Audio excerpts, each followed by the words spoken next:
Salut à tous, bienvenue dans cette nouvelle session, encore une fois, de Millennials Fortunes. Josh ici. Bon début de semaine à tous. Aujourd'hui, lundi, le 19 juin, et nous allons littéralement projeter ce qui va se passer dans la semaine. Bien sûr, je parle des annonces économiques et ensuite transitionner sur notre MetaTrader pour voir qu'est-ce que les graphiques sont en train de nous dire. Alors, si c'est votre toute première fois de nous rejoindre, bienvenue à vous. N'oubliez pas de cliquer sur la petite cloche dans le coin bas droit de vos écrans, OK? Pour bien sûr être notifié à chaque fois que nous avons une nouvelle vidéo mise en ligne et sans oublier bien sûr de vous abonner. Alors, nous avons ces sessions chaque jour, du lundi au vendredi, OK, à 12 heures. Et nous faisons quasiment une mise à jour de quelques paires que nous gardons sur notre liste de la semaine. Alors, sans plus tarder, on va y aller. Quasiment, nous commencerons par le calendrier économique. OK. Vous pouvez obtenir ce calendrier économique, bien sûr, sur le site de notre broker, tdmarket.com. Et voilà. Alors, dans la journée du lundi, qu'est-ce que nous avons? Nous avons eu déjà quelques petites annonces, mais il nous semble qu'il n'y a vraiment pas grand-chose. OK? Vous allez voir que dans la journée du lundi, il n'y a vraiment, vraiment pas grand-chose. C'est une journée plutôt technique. Et voilà. Alors, mardi, le mardi, qu'est-ce que nous avons? Jusque-là, il n'y a rien. Il n'y a rien. 14h30 sur le marché américain, nous avons le Building Permits. OK. Là, c'est demain. Et voilà tout pour mardi. Donc, il n'y a vraiment pas grand-chose également pour mardi. Ça sera une journée également technique. Le mercredi, à 8 heures juste, nous avons le CPI, month to month. OK. Là, c'est à 8 heures juste, bien sûr. Ça sera quasiment sur le GBP, le livre sterling. OK. Donc, le marché britannique sera affecté par cette annonce. Et juste après, nous avons le CPI venant de l'Afrique du Sud. Donc, le rand sud-africain, pour tous ceux qui trade le rand sud-africain avec nous. Le mercredi à 10 heures juste, nous avons le CPI qui sera annoncé, donc l'inflation, le taux d'inflation qui sera annoncé sur le rand sud-africain. Donc, on va garder également cette annonce à l'œil. Ça sera une annonce très importante. Et à 14 heures juste, excusez-moi, 14h30, nous avons le Retail Sales Month to Month venant de la zone canadienne. OK? Donc, nous avons le dollar canadien qui sera affecté. Et à 16 heures juste, nous avons quasiment le chair de la Réserve fédérale américaine, OK, Powell, qui va faire son discours. Donc, quasiment trois annonces à garder à l'œil dans la journée du mercredi. Et le jeudi, qu'est-ce que nous avons? Le jeudi, quasiment à 9h30, nous avons la Banque nationale suisse qui va annoncer son taux d'intérêt. Donc, le franc suisse sera volatile littéralement dans la journée du jeudi à 9h30, très volatile. OK? Et bien sûr, juste après, nous avons toujours la Banque nationale suisse qui va faire un, enfin, qui va tenir une conférence. OK? Donc, le comité de la banque va tenir une conférence 30 minutes après l'annonce. Et juste après, à 13h juste, nous avons la banque anglaise qui va également annoncer son taux d'intérêt très important.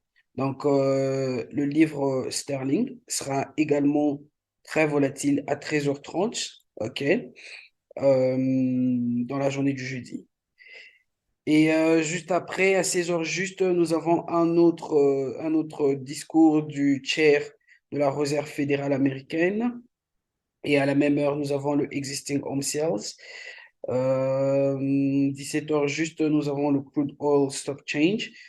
OK, on va garder à l'œil. Et voilà. Voilà tout pour la journée du jeudi. OK. Et le vendredi, qu'est-ce que nous avons? Voyons voir ce que nous avons le vendredi. Nous avons le CPI year to year venant de la zone japonaise. OK? On va voir comment le yen japonais va réagir. Là, c'est à 1h30. 8h juste, nous avons le retail sales, OK, month to month, venant de la zone britannique. OK? Là, c'est à 8h juste dans la journée du vendredi. Et juste après, voilà, voilà tout pour la journée du vendredi. Donc, ça sera une semaine plutôt assez technique, OK, comparé à la semaine dernière qui a été vraiment, vraiment secouée par différentes annonces économiques, OK. Et du coup, cette semaine, ça sera une semaine assez technique. Ceci étant dit, OK, nous allons transitionner sur notre MetaTrader et voir bien sûr ce qui est en train de se passer sur nos graphiques. Alors, nous allons jeter un coup d'œil sur quatre graphiques. Euro NZD, GBP odd, OK, EuroCAD et ensuite NZD-CAD. OK? Donc, littéralement, on va commencer avec Euro NZD. Qu'est-ce qui se passe avec Euro NZD? Ça fait un bon bout de temps que nous suivons, bien sûr, Euro NZD. Quand je vais sur le H4, OK, c'est un mouvement plutôt clair que vous allez remarquer. Je dis un mouvement plutôt clair parce que, bien sûr, si vous faites partie de nos sessions d'éducation que nous donnons, ce mouvement, vous allez le comprendre. OK? On a eu un mouvement impulsif haussier. Nous avons eu bien sûr cette correction-là. Et le prix vient maintenant de rejeter cette zone. Le prix a rejeté quasiment le bas de la structure. OK? Le prix vient de rejeter le bas de la structure de façon agressive. Vous voyez? Et là, il est en train de nous reproduire quasiment la même chose ici. OK? Il est en train de nous donner un mouvement impulsif et une correction. OK? Donc, ça nous donne plus de confiance que le prix va continuer son mouvement haussier. OK? Alors, qu'est-ce qui va se passer ici? Nous avons une zone assez importante là. OK? Vous voyez cette zone? Nous avons une zone assez importante. Je vais faire ceci, excusez-moi. Voilà. Nous avons une zone assez importante. Je ne sais pas qu'est-ce qui se passe avec mon curseur, mais bon.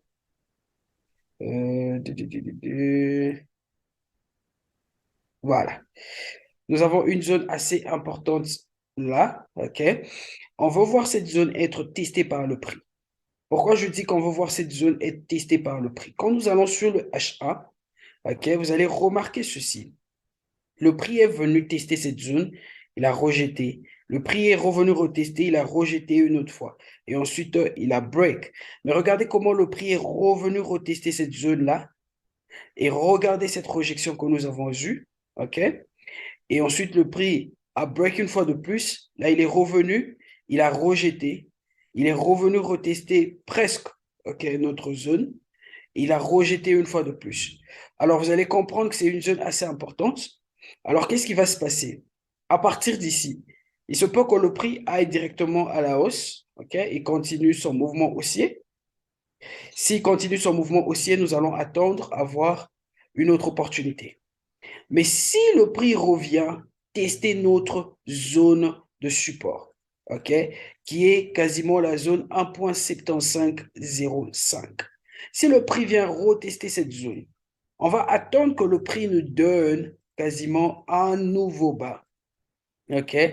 Nous allons attendre que le prix nous donne un nouveau bas. OK? Un bas plus bas qui va revenir jusque dans cette zone. Vous voyez notre zone. Et ensuite, nous allons anticiper. Anticiper quoi? Un achat. Voilà avec Euro NZD. Donc, nous sommes en train d'observer le prix, comment il se développe. Jusque-là, vous allez voir qu'il y a du momentum haussier. Si le prix revient dans nos zones-là, nous allons prendre quoi? Nous allons prendre un achat, OK? Là, c'est Euro NZD. Ensuite, GBP Odd. GBP Odd, on a eu ce breakout de la structure. On a eu un breakout de la structure, comme vous le voyez. Le prix a break notre structure et il est maintenant en train de nous donner cette correction. Nous avons une correction quasiment complète. Le prix est venu tester la zone de résistance. C'est quoi cette zone de résistance? C'est la zone 1,8725. OK, aux alentours de cette zone. Qu'est-ce qui se passe? Le prix est venu tester notre zone là. Regardez comment il a rejeté. Il a rejeté notre zone. Et ensuite, il est presque revenu dans la même zone. Et il est reparti à la baisse. Et là, il est venu tester pleinement la zone.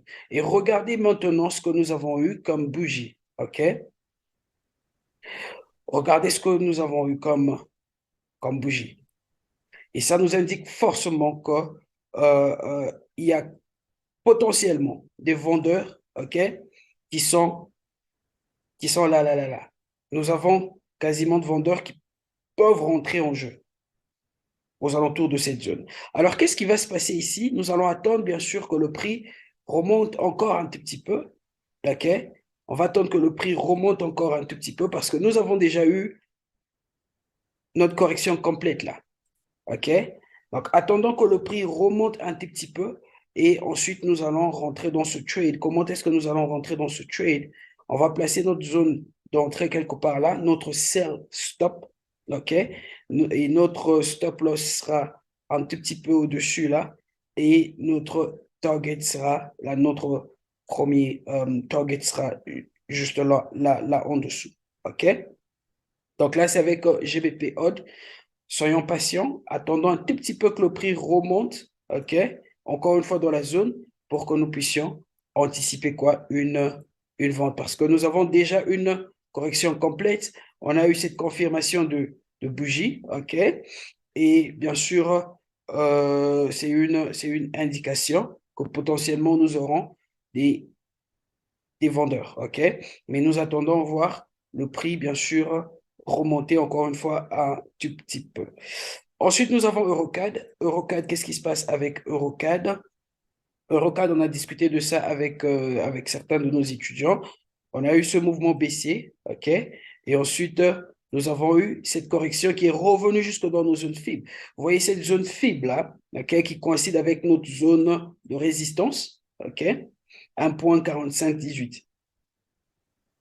Nos zones fibres ont coïncidé bien sûr avec cette zone. Et vous allez voir que quand le prix est revenu dans cette zone, le prix a rejeté massivement. OK? Vous allez voir que le prix a rejeté, je veux dire agressivement, excusez-moi. Le prix a rejeté agressivement. Vous allez voir le candlestick que nous avons eu là, notre bougie que nous avons eu là. Je vais faire ceci, voilà. Vous voyez cette bougie que nous avons eue là, forte rejection et regardez ce qui a suivi après. Alors, il y a des fortes chances que ce mouvement revienne encore une fois retester cette même zone, OK? Nous donner un nouveau haut et puis repartir à la baisse. Donc, qu'est-ce qui va se passer là? On sera patient. Ça peut peut-être se passer demain ou dans la journée du mercredi, nous ne savons pas, mais tout ce que nous savons, c'est que on va garder cette paire à l'œil et observer comment est-ce que le prix va se développer. Il se peut qu'il aille encore une fois à la hausse. On va attendre qu'il nous donne un nouveau haut, toujours dans cette zone. Et à partir de là, nous allons prendre quoi? Nous allons prendre une vente sur EuroCAD. OK? Et bien sûr, en fin de compte, excusez-moi, pas NZD-CAD, mais plutôt Euro CHF. C'est Euro CHF qu'on avait sur la liste. Alors, Euro CHF, très simple, OK.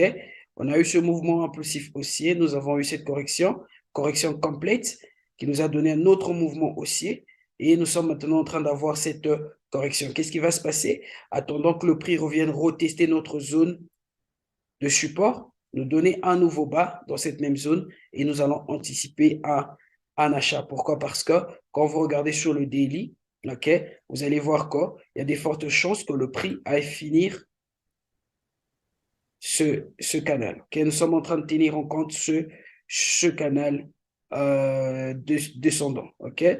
Donc, on va garder EuroCHF à l'œil. C'est un mouvement plutôt simple qui est en train de venir. Soyons patients, attendons que le prix revienne retester notre zone de support là. Et ensuite, nous allons faire quoi? Nous allons anticiper un achat. Donc, voilà tout pour aujourd'hui. Que Dieu nous bénisse. Je nous donne rendez-vous encore.